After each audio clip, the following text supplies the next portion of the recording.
For the benefit of those who were not present last Sunday, just let me give you a quick summary of the thought expressed here.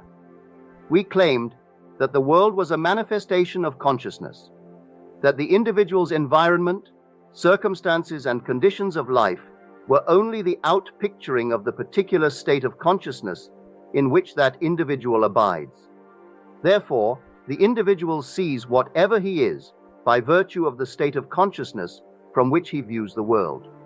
Any attempt to change the outer world before he changes the inner structure of his mind is to labor in vain.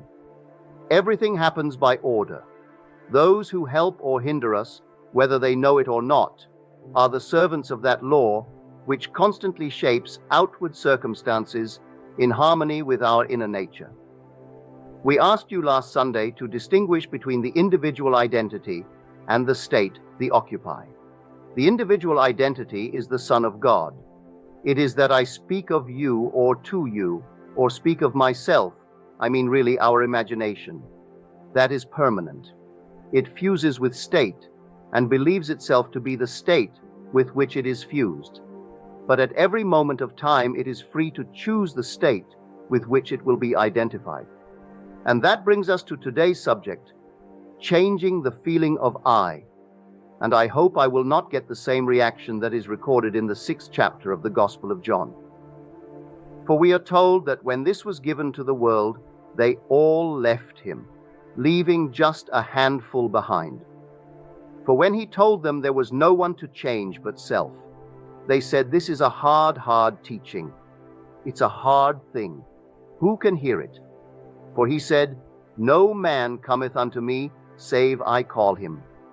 And then it's recorded, when he repeated it 3 times they left him, never again to walk with him. And he turned to the few who remained and asked them, "Would you also go?" And they answered and said, "To whom would we go? You have the word of eternal life." In other words, it's so much easier when I can blame another for my misfortune. But now that I am told that no man cometh unto me save I call him, that I am the sole architect of my fortunes and misfortunes. It's a difficult saying. And so it's recorded, it's a hard saying. Who can hear it? Who can grasp it?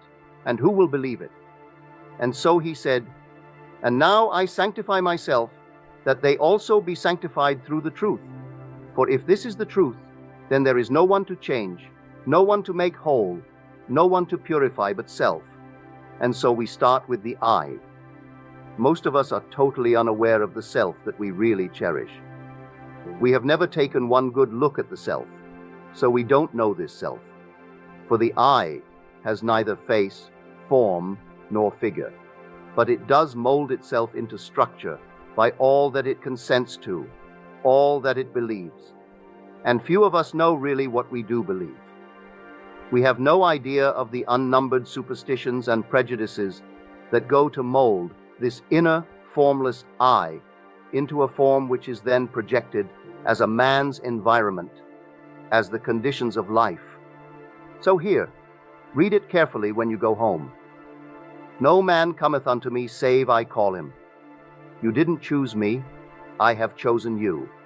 No man can take away my life. I lay it down myself.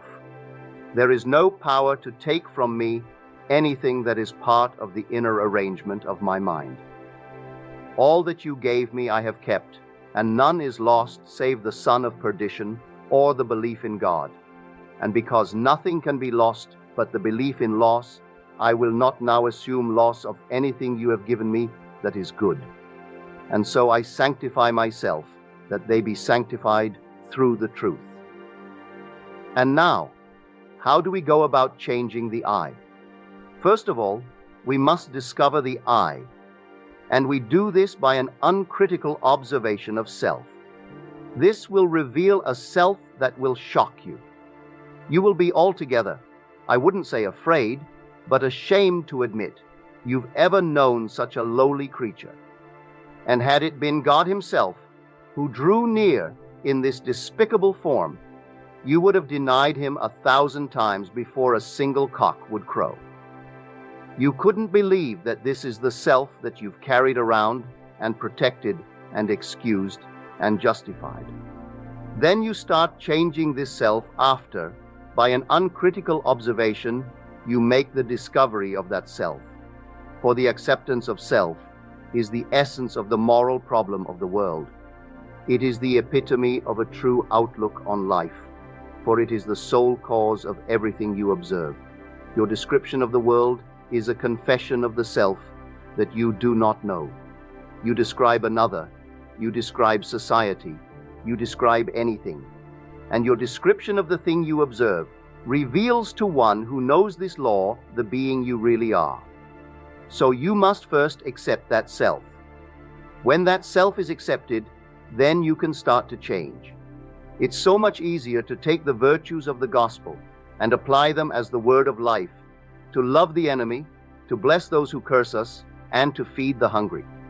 But when man discovers the being to be fed, the being to be clothed, the being to be sheltered, the greatest enemy of all is that self, then he is ashamed, completely ashamed that that is the being, for it was easier to share with another something that I possess, to take an extra coat and give it to another. But when I know the truth, it's not that. I start with the self, having discovered, and start with change of that self. Now let me tell you a story. A few years ago in this city, I was giving a series of lectures down near that lake. I can't even recall the name of the lake, but it was some Parkview Manor was the place where I spoke. And in that audience was a gentleman who sought an audience before the meeting. And we went across the street into the little park there, and he said to me that he had an insoluble problem. I said, "There is no such thing as an insoluble problem. But," he said, "you do not know my problem. It's not a state of health, I assure you. It is look at the skin that I wear." I said, "What's wrong with it? It looks lovely to me." He said, "Look at the pigment of my skin. I, by the accident of birth, am now discriminated against. The opportunities for progress in this world are denied me just because of the accident of birth, that I was born a colored man. Opportunities for advancement in every field, neighborhoods that I would like to live in and raise a family I couldn't move in, where I would like to open up a business I couldn't move into that area." Then I told him my own personal experience, that I came to this country. Well, I didn't have that problem, but I was a foreigner in the midst of all Americans. I didn't find it difficult. Yet, as he reminded me. But that's not my problem, Neville.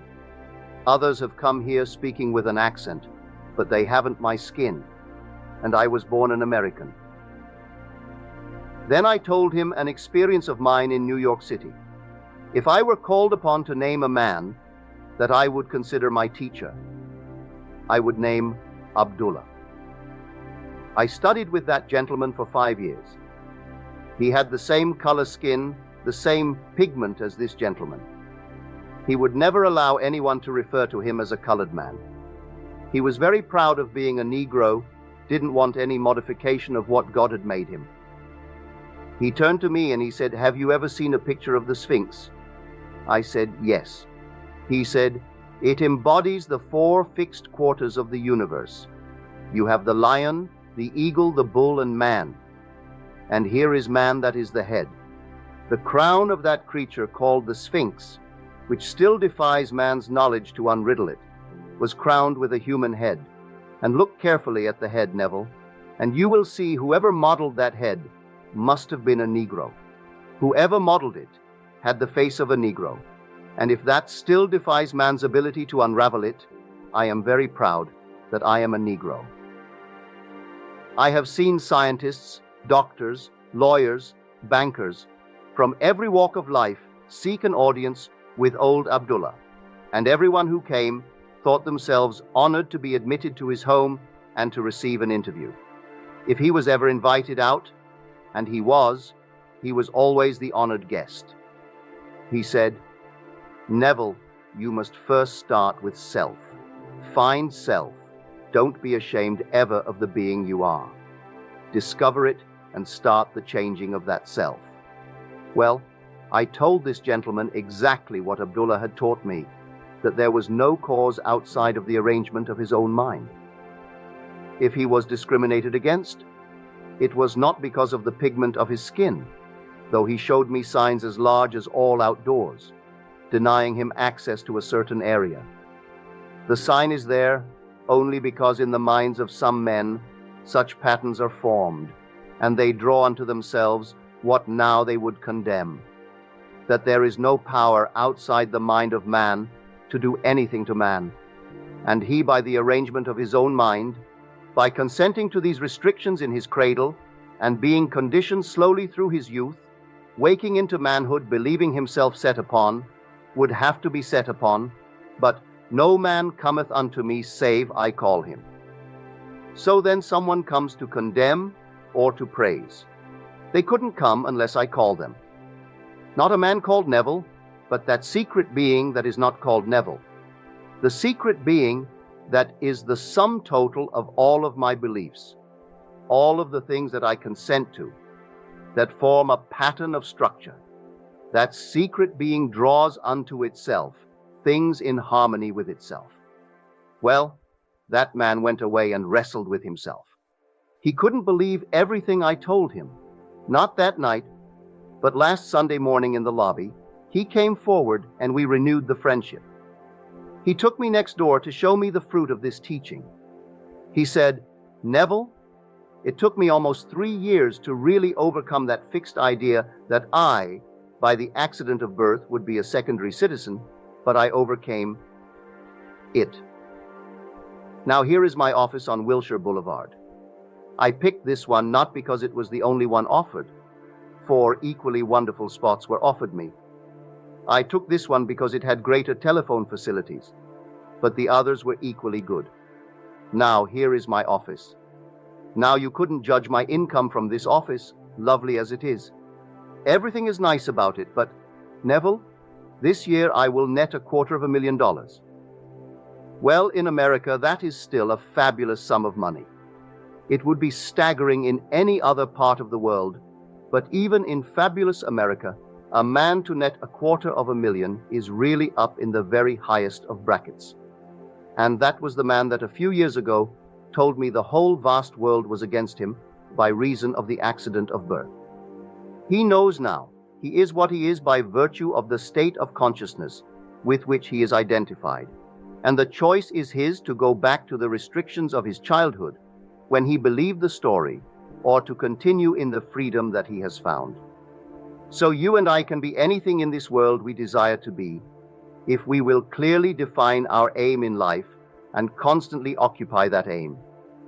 It must be habitual. The concept we hold of self that is noble must not be put on just for a moment and taken off when we leave this church. We feel free here. We feel that we have something in common. That's why we are here. But are we going to wear the noble concept we now hold of self when we go through the door and enter that bus? Or are we going to return to the restrictions that were ours prior to coming here? The choice is ours, and the hardest lesson to learn is that there is no one in this world that can be drawn into your world unless you and you alone call him. So do not do what they did thousands of years ago, for that is the beginning of the secession of the great truth.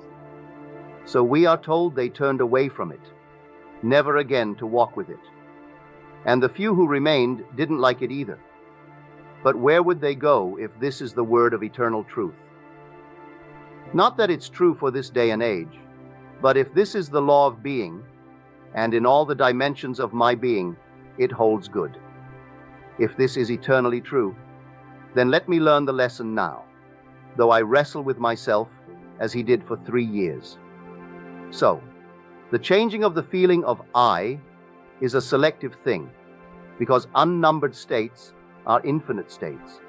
But the I is not the state. The I believes itself to be the state when it enters and fuses with it. So he was presented with a state, and without the faculty of discrimination in his youth, he fused with the state, and believed these restrictions were true. And it took him 3 years to disentangle the I from these fixed ideas with which he had lived for so many years. Now you may take only a moment, or you too may take your 3 years. I can't tell you how long it's going to take you, but I'll tell you this much. It can be measured by the feeling of naturalness. You can wear a feeling until it's natural. The moment the feeling becomes natural, it will begin to bear fruit within your world. So I told this story at a small gathering here in the city, and not very many asked questions about it, but 3 people asked, but he must have had money before. He must have known the right people. He must in some way have had some substance to start it. Because how can you go out to loan $100 million and call that a real fact of being, that you have that to loan, and tell me you didn't have someone who had it, or you yourself didn't have it? I did not ask the gentleman about the individual facts of the case. I went into the office, I saw it, I didn't look at his books. He volunteered this information and gave me the figure of $250,000 net for the year. I have not checked or in any way verified the statement. I believe it implicitly. But I will not go along with those who believe that unless you have certain things to start with, you can't apply this law. You can start now from scratch and choose the being you want to be. You aren't going to change the pigment of your skin, but you will find your accent or the pigment of skin or your so-called racial background will not be a hindrance. For if a man is ever hindered, it can only be the state of consciousness in which he abides that hinders him. Man is freed or constrained by reason of the state of mind in which he persists. If you persist in it, well, then I will say, persist in it. But I warn you, no one cares. And that is an awful blow when a man discovers that no one but himself really cares.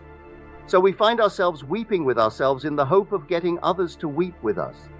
And what an awful shock when the day arrives we discover that no one really ever cared. They will give us some little listening ear for a moment, just as they were passing by, but they really didn't care. When we make that discovery, we shake ourselves out of it and boldly appropriate the gift our Father gave us before that the world was. So let me show you the gift. You've read your Lord's Prayer, possibly daily, but you read it as a prayer from a translation of a translation which does not reveal the sense of the evangelist.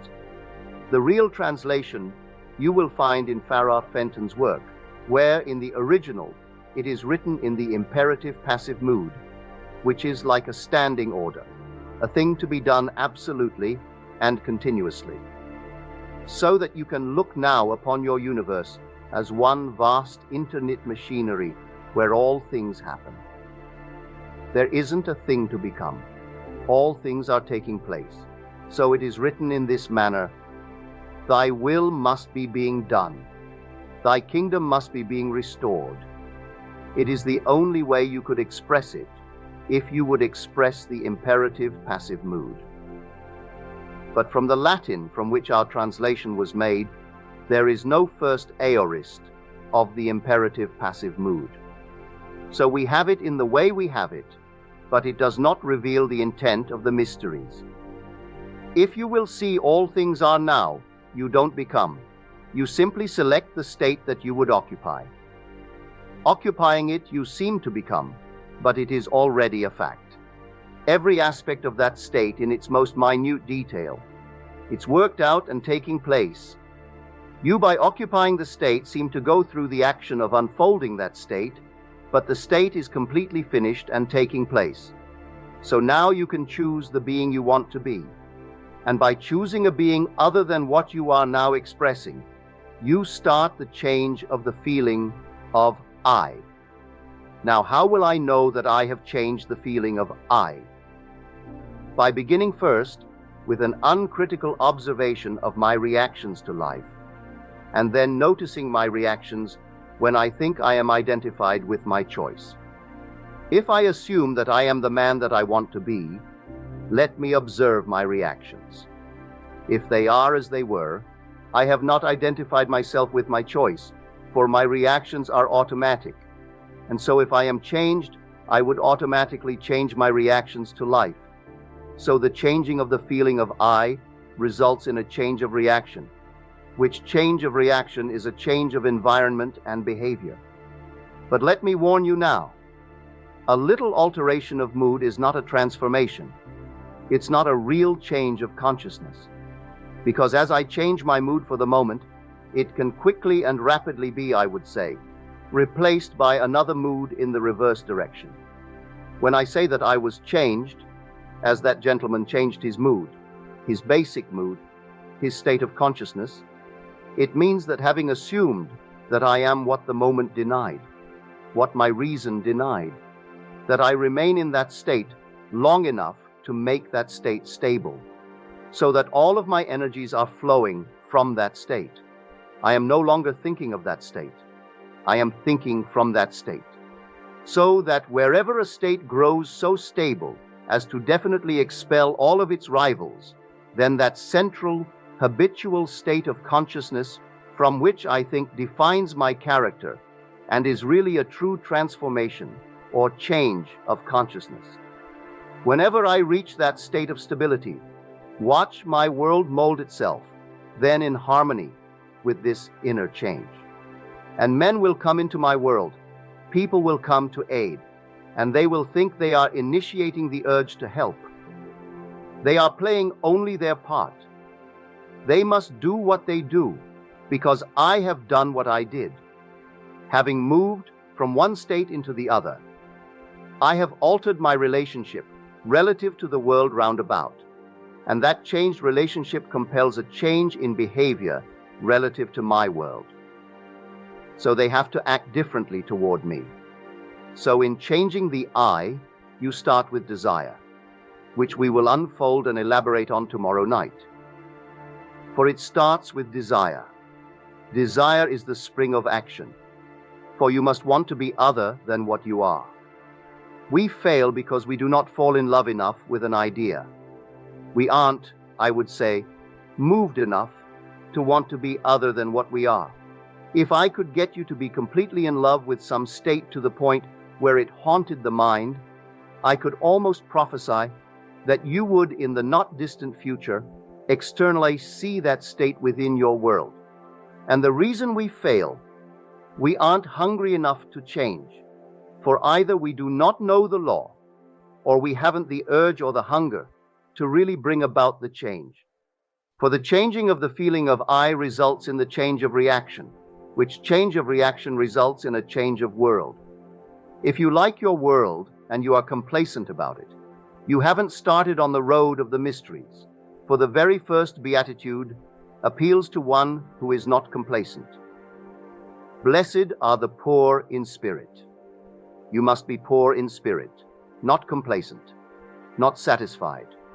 The man who thinks that by reason of birth, the religion that he inherited at birth, is good enough for me, that he is not dissatisfied.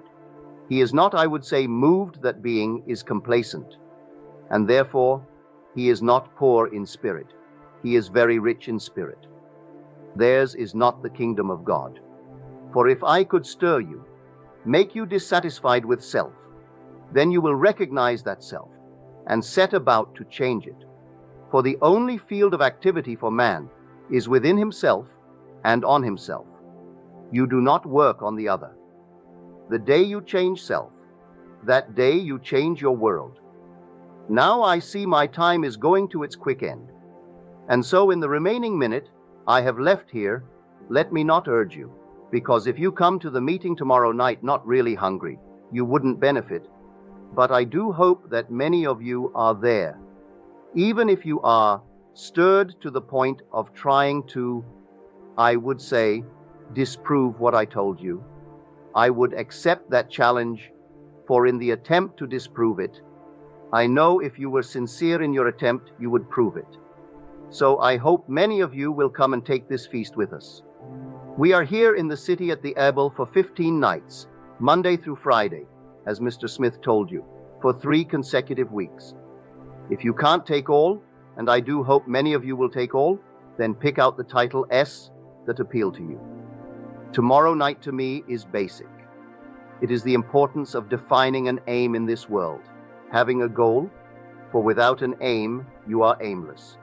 And you were warned in the book, or I would say, in the Epistle of James that the double-minded man is unstable in all his ways.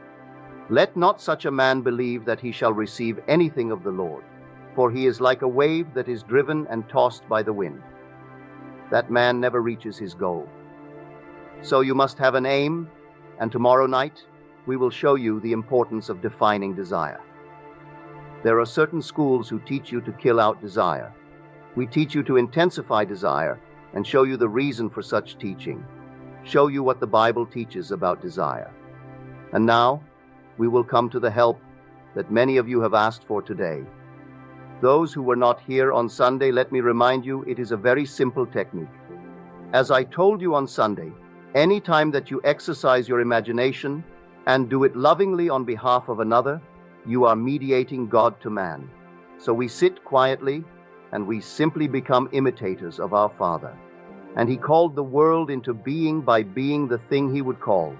And so we sit and we listen as though we heard someone congratulating us on having found what we seek. So we go to the end of the matter and we listen just as though we heard, and we look as though we saw. And we try in this manner to feel ourselves right into the situation of our answered prayer. And there we wait in the silence, just for about 2 minutes, and so they will lower the lights to aid you. And let me remind you, if you want to clear your throat, please do so. If you want to shift your position in the chair, do so. Feel as though you are alone at home, because if you don't, and you try not to disturb the neighbor, you will not be able to exercise your imagination on behalf of anyone. So now I will take the chair and just simply listen attentively, just as though you heard. I'll make you this promise. The day you are very still in mind and really become attentive, you will hear as coming from without what really you are whispering from within yourself.